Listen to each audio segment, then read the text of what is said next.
Yes mister Bulraj గారు iconic speech ఇవ్వబోతున్నారు. నాకు తెలిసి ఈ పెళ్లిలో తోడి పెళ్లి కొడుకు నువ్వే అనుకుంటాను, అవునా కాదా? తోడి పెళ్లి కొడుకు నువ్వేనా? నో. ఓ, మరి మీ క్యారెక్టర్ ఏంటో మేము తెలుసుకోవచ్చా? ఎస్.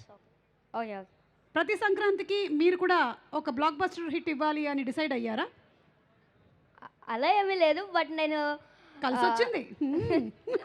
ఎస్. యా, ఎస్, చెప్పండి మీ క్యారెక్టర్ ఏంటి ఈ సినిమాలో? నా క్యారెక్టర్ లీక్ చేస్తే మరి కిక్కే ఉంటుంది మూవీలో.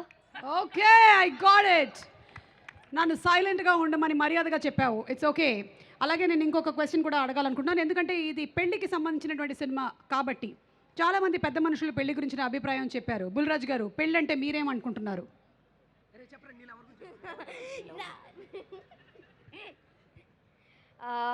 పెళ్ళంటే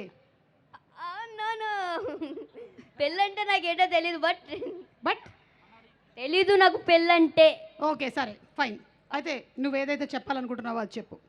చెప్పాలనుకుంటుంది పెళ్ళంటే మీ అమ్మ నాన్న చేసుకున్నదేరా పెళ్ళి. ఎస్, అది ఓకే, డన్. మీరేంటి చెప్పాలనుకుంటున్నారు? స్పీచ్ చెప్పండి మీది. యా.